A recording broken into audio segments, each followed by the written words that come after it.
Hello friends. Shashi Agarwal channel के अंदर मैं doctor Shashi Agarwal welcome you all. आज का जो हमारा टॉपिक है which is based on the previous year paper explain the various concepts of the national income, जिसको हम रिवाइज करेंगे। और ये जो टॉपिक है बीकॉम फर्स्ट ईयर के स्टूडेंट्स के लिए रेलेवेंट है। उसी तरह ये जो टॉपिक है बीबीए के स्टूडेंट्स के लिए भी रेलेवेंट है। अगर आपको मेरा ये एफर्ट सही लगता है तो डू लाइक माई वीडियो, इसको शेयर कीजिए और मेरे चैनल शशि अग्रवाल को सब्सक्राइब कीजिए। तो this is my app Edusum app, जिसको आप गूगल प्ले स्टोर से डाउनलोड कर सकते हो। ये जो ऐप है commerce, economics and management students को काफी सारा फ्री स्टडी मटेरियल जो कि उनके एग्जाम की प्रिपरेशन में हेल्प करता है, और काफी सारे मॉक टेस्ट प्रोवाइड करती है जो कि कॉम्पिटिटिव एग्जाम के अंदर उनकी प्रिपरेशन के अंदर हेल्प करते हैं। और काफी सारे स्ट्रक्चर कोर्सेज भी अवेलेबल हैं, principles of economics, business economics, macro economics, micro economics, Indian economy and public finance. तो सबसे पहले we will understand what is the meaning of national income. National income का मतलब है कि जो एक स्पेसिफाइड टाइम पीरियड है, अकाउंटिंग ईयर है, और जिसके अंदर हमारे देश के जो नॉर्मल रेजिडेंट है वो जितनी एग्रीगेट इनकम अर्न करते हैं, that is called national income. और नेशनल इनकम को जब भी हम कैलकुलेट करते हैं तो गिवन पीरियड ऑफ टाइम के अंदर है, जनरली ये 1 साल का होता है। नेशनल इनकम और नेशनल प्रोडक्ट जो है दोनों सिमिलर टर्म्स है। नेशनल इनकम और नेशनल प्रोडक्ट जो है दो डिफरेंट मेयर्स हैं जिसके द्वारा हम इकोनॉमी की इकोनॉमिक एक्टिविटीज को मेयर करते हैं। नेशनल इनकम जो है फैक्ट्री इनकम को मेयर करती है। फैक्ट्री इनकम का मतलब होता है कि जो हम फैक्टर्स को इनकम प्रोवाइड करते हैं, जैसे लेबर को जो है वेजेस या सैलरी हो गया, जो कैपिटल है उसके ऊपर इंटरेस्ट हो गया, लैंड है उसके ऊपर रेंट हो गया, और एंटरप्रेन्योर जो है उसको प्रॉफिट हो गया। तो national income mere the factory income that are earn by the owners of factors of production. और उसी तरह जो नेशनल इनकम है that is the sum of factors income, जैसे wages, interest, rent and profit, which is received by the owner of factors of production. जैसे labour है तो उसको वेजेस मिलेगी, कैपिटल है तो उस पर इंटरेस्ट मिलेगा, लैंड है तो उस पर रेंट मिलेगा, एंटरप्रेन्योर है तो उसको प्रॉफिट मिलेगा।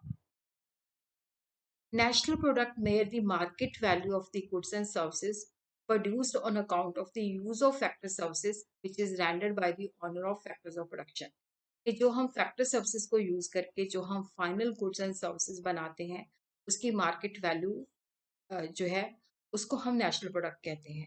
तो नेशनल प्रोडक्ट जो है that is the total market value of the final goods and services produced in a nation in 1 year.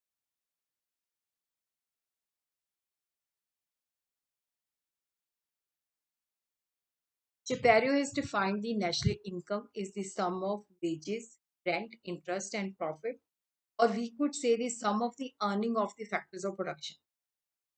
और अगर हम नेशनल प्रोडक्ट की बात करते हैं तो that refer to the flow of goods and services that is produced a period of 1 year in a country.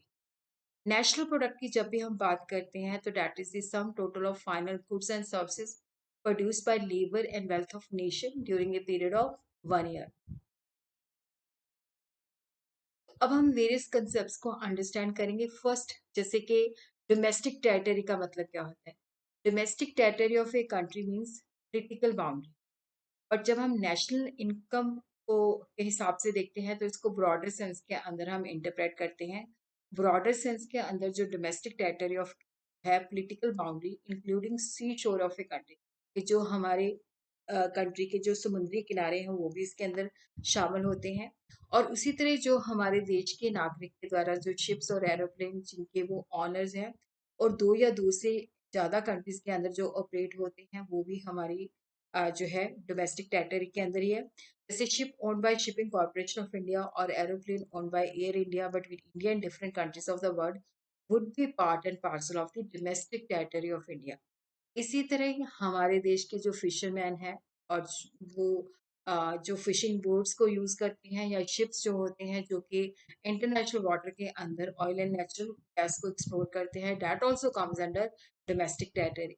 और उसी तरह ही जो हमारे देश के एम्बेसीज और मिलिट्री बेस जो है दूसरे देशों के अंदर सिचुएटेड है तो वो भी डोमेस्टिक टेरिटरी के अंदर आ जाते हैं। इसी तरह now we will understand what is a normal resident, क्योंकि डेफिनेशन के अंदर मैंने कहा था कि total aggregate income which is generated by the normal resident of the country. तो नॉर्मल रेजिडेंट का मतलब क्या है? नॉर्मल रेजिडेंट का मतलब है कि वो व्यक्ति जो हमारे देश के अंदर रहता है और जिसका इकोनॉमिक इंटरेस्ट जो है हमारे उस देश के अंदर लाई करता है। तो नॉर्मल रेजिडेंट बनने के लिए क्या है कि वो उस देश के अंदर 1 साल से ज्यादा रहे। तो जब हम नॉर्मल रेजिडेंट देखते हैं कि ये बंदा नॉर्मल रेजिडेंट है या नहीं है, तो ये चीजें हम कंसिडर करते हैं। देखो, नॉर्मल रेजिडेंट का मतलब है कि इंडिविजुअल्स नहीं, इसके अंदर इंस्टीट्यूशंस भी आ जाते हैं। और अगर हमने किसी देश का नॉर्मल रेजिडेंट बनना है तो जरूरी नहीं है कि हम उस देश के नागरिक हों। जैसे अमेरिका को कोई व्यक्ति है, वो अमेरिका का सिटीजन है, बट उसका इंडिया के अंदर जो स्टे है, जो काम वो कर रहा है, दैट इज मतलब जो स्टे इंडिया के अंदर है, that is more than 1 year, तो हम कहेंगे कि ये हमारा नॉर्मल रेजिडेंट है। A person may be normal resident of one country while being the citizen of another country. Location of international organisation जैसे वर्ल्ड हेल्थ ऑर्गेनाइजेशन है, इंटरनेशनल मॉनेटरी फंड है, अगर वो हमारे देश के अंदर सिचुएटेड है तो वो हमारे देश के नॉर्मल रेजिडेंट नहीं होते। बट इन ऑर्गेनाइजेशन के अंदर जो लोग काम करते हैं और अगर वो हमारे देश के अंदर उनका जो ड्यूरेशन है that is more than 1 year, तो they are deemed to be normal resident. और उसी तरह ये जो लोकल सिटीजन है, जो एम्बेसी दूसरे देशों की हमारे देश के अंदर लोकेटेड है, अगर वो काम करते हैं तो they are the normal resident. तो ये वाले बंदे जो है नॉर्मल रेजिडेंट नहीं माने जाते। जैसे फॉरेनर जो है अगर हमारे देश में रहते हैं और अगर उनका जो ड्यूरेशन है that is less than 1 year. और उसी तरह जो व्यक्ति फॉरेन शिप्स के अंदर या फॉरेन लेबर या कमर्शियल ट्रैवलर और जहाँ पे स्टे जो है that is less than 1 year. Diplomats, employees and members of defence services of another country, वो भी है नॉर्मल रेजिडेंट नहीं है। Foreign national working in international organisation जो हमारे देश के अंदर सिचुएटेड है और अगर वहां पे उनका स्टे जो है that is less than 1 year. और उसी तरह जो व्यक्ति बॉर्डर एरियाज में रहते हैं, जो कि बॉर्डर को डेली क्रॉस करते हैं ताकि नेबरिंग कंट्रीज के अंदर वो अपनी अर्निंग कमा सके, तो ये पर्सन जो होते हैं जहाँ पे वो रिजाइड करते हैं वही के नॉर्मल रेजिडेंट कहलाते हैं। ये वहाँ के नॉर्मल रेजिडेंट नहीं होते जहाँ पे वो काम करते हैं। Now we will understand other concepts, or we could call it aggregates, जैसे कि GDP at market price, GNP at market price, NNP net national product at market price, net domestic product at market price, gross domestic product at factor cost, net national product at factor cost, net domestic product at factor cost, income from net domestic product accruing to the private sector, gross national product at factor cost, private income, personal income and disposable income। Question के अंदर briefly we are going to mention all the gross domestic product at market price. देखो, जहां पे domestic product आ जाता है it means कि उसकी जो प्रोडक्शन है within the domestic territory of our country. Gross domestic product at market price is defined as the market value of the output of final goods and services which are currently produced in the domestic territory of a country during an accounting year। कि जो accounting year के अंदर जो final goods and services produce होती हैं उनकी जो market value है वो हम मतलब जैसे मान लो पी जो है इतनी पी जो है that is the market price, Q जो है डेट इज द क्वांटिटी जो एक अकाउंटिंग ईयर के अंदर हमारी डोमेस्टिक टेरिटरी के अंदर मैन्युफैक्चर हुई है। तो जब हम क्वांटिटी को टोटल क्वांटिटी को मार्केट प्राइस के साथ मल्टीप्लाई कर देते हैं तो then we have gross domestic product at a market price. तो यहाँ पे तीन चीजें बहुत इंपॉर्टेंट है। ग्रॉस का मतलब होता है कि इसके अंदर डेप्रिसिएशन भी इंक्लूडेड है, आगे जाके मैं आपको डेप्रिसिएशन या कंजम्पशन ऑफ फिक्स कैपिटल का मतलब भी बताऊंगी। डोमेस्टिक का मतलब होता है हमारे देश की डोमेस्टिक टेरिटरी के अंदर। Value of final goods and services का मतलब होता है मार्केट वैल्यू। देखो, यहाँ पे हम जब मतलब डोमेस्टिक प्रोडक्ट कैलकुलेट करते हैं तो इंटरमीडिएट गुड्स को नहीं लेते, हम फाइनल गुड्स एंड सर्विसेज को लेते हैं। ग्रॉस नेशनल प्रोडक्ट, पहले हमने किया था ग्रॉस डोमेस्टिक प्रोडक्ट, अब हम देखते हैं gross national product at market price. तो यहाँ पे देखते हैं कि market value of the final goods and services produced during a year by the normal resident of the country in the domestic territory as well as in the rest of the world. तो यहाँ पे हम देखते हैं कि domestic product जो है domestic territory के अंदर है, बट जब हम नेशनल प्रोडक्ट की बात करते हैं तो यहाँ पे जो goods and services produced during a year by the normal resident of the country in the domestic territory as well as in the rest of the world। तो यहाँ पे हम देखते हैं कि gross national product at market price जो है that is equal to gross domestic product at market price. और इसके अंदर हम net factor income earn from abroad जो है ऐड कर देते हैं। नेट फैक्टर इनकम का मतलब होता है कि जो हमारे देश के जो नॉर्मल रेजिडेंट है, अगर वो अब्रॉड के अंदर फैक्टर इनकम अर्न करते हैं, और उसी तरह जो दूसरे देश के जो नॉर्मल रेजिडेंट्स हैं, अगर वो हमारे देश के अंदर फैक्टर इनकम अर्न करते हैं, तो उनका डिफरेंस। मान लो हमारे देश के नागरिक ने 1000 अर्न किया है, और दूसरे देश के नागरिक ने हमारे देश के अंदर 900 किया है, तो यहाँ पे हमने डिफरेंस लेना है 100। तो ये 100 जो है gross domestic product and market price के अंदर ऐड हो जाएगा। तो यहाँ पे gross national product and market price. तो उल्टा भी हो सकता है, माइनस भी हो सकता है कि दूसरे देश के नागरिक हमारे देश के अंदर ज्यादा अर्न करें, और हमारे देश के नागरिक जो है फैक्टर इनकम कम अर्न करें। जैसे दूसरे देश के नागरिक हमारे देश में 1000 की इनकम जनरेट करते हैं, हमारे देश के जो नागरिक हैं फैक्टर इनकम उनको 900 की होती है, तो यहाँ पे ये माइनस में चले जाएगा। तो इस तरह से जब हम ग्रॉस नेशनल प्रोडक्ट कैलकुलेट करते हैं, तो वहां पे जीडीपी एट मार्केट प्राइस, और उसके अंदर हम net factor income earn from the abroad जो है वो ऐड कर देते हैं।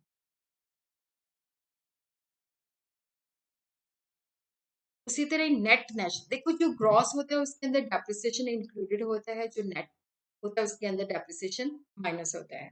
तो net national product at market price is the market value of the net output of final goods and services produced by the economy during an accounting year, and the net factor income earned from the abroad. So market value of final goods and services produced during a year plus net factor income earned from abroad minus depreciation, or we could say capital consumption, जिसको मैंने आगे चल के explain किया है। उसी तरह net factor income earn from abroad का मतलब होता है that is the difference between the factor income earn by abroad bye the normal resident of a country and the income paid for the factor services rendered by non-resident within the domestic territory of our country. The factor income from abroad by normal resident minus factor income of non-resident in the domestic territory. और उसी तरह net domestic product at market price, देखो जहां पे भी net आ जाता है it means कि हमने उसके अंदर से डेप्रिसिएशन माइनस किया हुआ है। Net domestic product at market price is the market value of net output of final goods and services provided in the domestic territory of a country bye it's normal resident. तो domestic का मतलब है domestic territory के अंदर। तो यहाँ पे हम देखते हैं कि अगर हमारे पास क्या है कि जीडीपी एट मार्केट प्राइस दी हुई है, उसके अंदर से हमने डेप्रिसिएशन माइनस कर देना है, या कैपिटल कंजम्पशन हमने फिक्स कैपिटल कंजम्पशन माइनस कर देनी है। तो अब हम देखते हैं कि ये जो डेप्रिसिएशन है इसका मतलब क्या होता है कि जब भी हम फिक्स कैपिटल कंजम्पशन की बात करते हैं, तो इसका मतलब होता है नॉर्मल वेयर एंड टेयर। जब हम मशीनों को यूज करते हैं तो लगातार यूज करने से उनकी एफिशिएंसी और वैल्यू कम हो जाती है। सेकेंड है, ये वैल्यू इस वजह से भी कम हो सकती है कि वो आउटडेटेड हो गई है, ऑब्सोलीसेंस हो गई है, जिसके अंदर उसकी वैल्यू इस वजह से लॉस हो जाती है क्योंकि टेक्निक्स ऑफ प्रोडक्शन चेंज हो गई है, तो वो प्रोडक्ट वो मशीन जो है आउटडेटेड हो जाती है। या मशीनरी का एक्सीडेंटल ब्रेकडाउन होता है तो डैमेज की वजह से उसकी वैल्यू के अंदर फॉल हो जाता है। Net domestic product at factor cost. Domestic factor income is the income generated within the domestic territory of the country by all the producer in the accounting year. Production by a foreigner in the domestic territory of India will be included in the domestic territory of India. तो net domestic product at factor cost is the sum of the value जो है producer जो है हमारी domestic territory के अंदर जो एक गिवन पीरियड के अंदर जो एडिशंस करते हैं, वैल्यू एडिशंस करते हैं, उनको हम कहते हैं नेट डोमेस्टिक प्रोडक्ट। तो नेट डोमेस्टिक प्रोडक्ट के ये तीन कंपोनेंट है, compensation of employees, operating surplus, mixed income of the self employed. Net domestic income का मतलब है compensation of employee plus operating surplus plus mixed income of self employed. तो difference between the domestic product at factor cost and net domestic at market price का मतलब क्या होता है? एक तो जो फैक्टर कॉस्ट होती है कि जो हमारी इनकम जो है वो रिसीव करते हैं, जैसे रेंट है, वेजेस है, इंटरेस्ट है, प्रॉफिट है। जब हम net domestic product at market price की बात करते हैं तो इट मीन्स के वहां पे इनडायरेक्ट टैक्स लगाया जाता है, जिससे हमारे प्रोडक्ट की जो मार्केट प्राइस है वो बढ़ जाती है। और उसी तरह जब सब्सिडी दी जाती है, सब्सिडी से मार्केट प्राइस कम हो जाती है। तो net domestic eight factor cost का मतलब होता है कि net domestic factor product at market price minus indirect taxes plus subsidy. और अगर हमने net domestic at market price है तो वो उल्टा हो जाएगा, net domestic product eight factory cost plus indirect taxes minus subsidy. और उसी तरह मार्केट प्राइस जो है उसके अंदर इनडायरेक्ट टैक्स इंक्लूड होता है, फैक्टर कॉस्ट के अंदर नहीं होता। फैक्टर कॉस्ट के अंदर सब्सिडी इंक्लूडेड होती है, मार्केट प्राइस के अंदर नहीं होती। सब्सिडी का मतलब होता है कि जैसे हमने कोई प्रोडक्ट बनाया है, वो 120 का है, बट सरकार चाहती है कि हम उसको 100 पे सेल करें, तो वो 20 रुपीज की हमें सब्सिडी देती है, जिससे उसकी मार्केट प्राइस कम हो जाती है। तो net indirect tax is equal to indirect tax minus subsidy.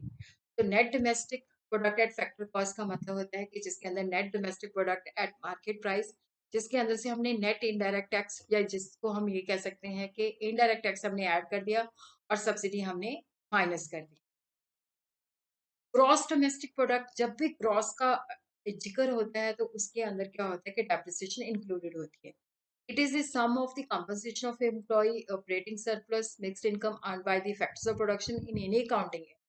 The gross domestic product at factor cost is the sum of wages, rent, interest, and profit in the domestic territory of the country and the consumption of capital, or we could call it depreciation. The gross domestic product at factor cost is equal to wages, rent, interest, profit, and consumption capital. आपका जो subject है उसके अंदर numericals नहीं है, तो इस वजह से इसके अंदर न्यूमेरिकल्स नहीं लिए। +2 के अंदर न्यूमेरिकल्स होते हैं तो उनके लिए मैं अलग से डालूंगी। तो net national product at factor cost, तो यहाँ पे क्या है कि जो total of the net domestic product at factor cost and net factor income earn from abroad, net national income or net national product at factor cost is equal to the sum total of the net domestic product at factor cost, that is the rent, wages, interest and profit, and net factor income earned from abroad. देखो जहां पे भी net national product आ जाता है वहां पे हमने net factor income, जहां पे भी नेशनल प्रोडक्ट है तो वहां पे जो डोमेस्टिक प्रोडक्ट के अंदर है उसके अंदर हमने net factor income earn from abroad जो है वो ऐड कर देनी है। और उसी तरह difference between net national product at factor cost at national product at market price. Net national product at factor cost का मतलब है कि net national product at market price जिसके अंदर से हम जो है नेट इनडायरेक्ट टैक्सेस माइनस कर देंगे, या हम इसको कह सकते हैं सब्सिडी ऐड कर देंगे और इनडायरेक्ट टैक्स माइनस कर देंगे। और अगर हमने मार्केट प्राइस के अंदर कैलकुलेट करना है तो net national product at factor cost plus indirect taxes minus subsidy. और उसी तरह जो gross national product at factor cost है, that is the sum total of the compensation of employee operating surplus, mixed income, depreciation, and net factor income earned from abroad. Wages, rent, profit, interest, depreciation, and net factor income earned from abroad. Factor income, which is from the net domestic product accruing to the private. देखो economy के अंदर private sector होता है, public sector होता है। तो private sectors के अंदर वो सारी ऑर्गेनाइजेशन आ जाती हैं जो कि कंट्रोल्ड और manage by the private individual. Public sector जो है गवर्नमेंट के एडमिनिस्ट्रेटिव डिपार्टमेंट, डिपार्टमेंट एंटरप्राइजेज जैसे रेलवे है, पोस्ट एंड टेलीग्राफ सर्विसेज है, नॉन डिपार्टमेंटल एंटरप्राइज है जैसे एयर इंडिया, इंडियन एयरलाइन, जिसके अंदर गवर्नमेंट का स्टेक होता है। तो उसी तरह ही जो प्राइवेट सेक्टर के अंदर होती है तो उसको हम इस तरह से कैलकुलेट करते हैं, net domestic product at factor cost minus जो गवर्नमेंट के जो डिपार्टमेंट्स है, इनकम फ्रॉम द प्रॉपर्टी और entrepreneurship according to the accruing to the government sector enterprises minus the saving of non-departmental enterprises. Private income जो है that is the income of the private sector obtain from any source, चाहे वो productive है चाहे वो नहीं है, चाहे वो फैक्ट्री इनकम है चाहे वो ट्रांसफर पेमेंट है। ट्रांसफर पेमेंट होती है जैसे किसी को ओल्ड एज का वो मिलता है, पेंशन मिलती है, जिसके लिए वो कोई सर्विसेज रेंडर नहीं करता, यूनिलेटरल होती है। जब हम नेशनल इनकम को कैलकुलेट करते हैं तो हम ट्रांसफर इनकम को इंक्लूड नहीं करते, बट जब प्राइवेट इनकम होती है तो उसके अंदर हम इंक्लूड करते हैं। Private income is equal two factor income from the domestic product accruing to the private sector, net factor income earn from the abroad, transfer payment जो कि यूनिलेटरल होती है फ्रॉम द गवर्नमेंट जैसे स्कॉलरशिप है, donation है। और उसी तरह जब हम नेशनल इनकम कैलकुलेट करते हैं तो इंटरेस्ट और नेशनल डेट इंक्लूड नहीं करते, और जब प्राइवेट इनकम करते हैं तो उसके अंदर इंक्लूड करते हैं। उसी तरह current transfer from the abroad, या हम इसको इस तरह से भी कैलकुलेट कर सकते हैं, private income is equal to national income plus transfer payment from the government plus current transfer from the government, interest on national debt, minus property and entrepreneur income of the government department, saving of the non-department, employees social security contribution.